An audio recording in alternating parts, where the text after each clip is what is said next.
Welcome to Burlap Teachers. Enjoy the video. In this video, I will explain how to remove your Honda Pilot front bumper. We'll walk through the process step by step, ensuring you can safely and efficiently detach the bumper cover. This method is designed to be straightforward, using common tools you likely already have. Whether you're replacing a damaged bumper or accessing components behind it, this guide will help you complete the task with confidence. Let's get started and make this project simple for you. Before we begin, gather your essential tools. You'll need a Phillips head screwdriver, a flathead screwdriver, and a 10mm socket with a ratchet. A trim clip removal tool will also be incredibly helpful for those stubborn plastic clips. First, open your hood.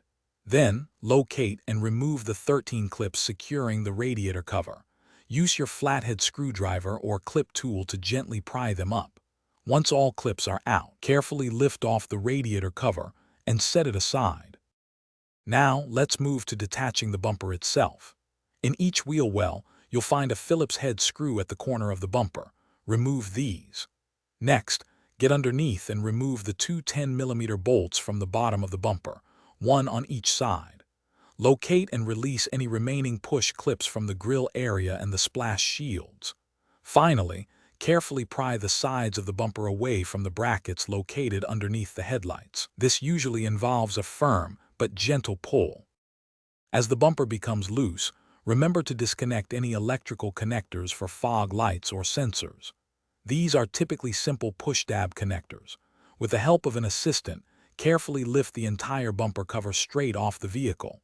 It's best to place the removed bumper on a soft blanket or cardboard to prevent any scratches. Reinstallation is simply the reverse of these steps, ensuring all clips and bolts are securely fastened. Take your time, and you'll have it back on in no time.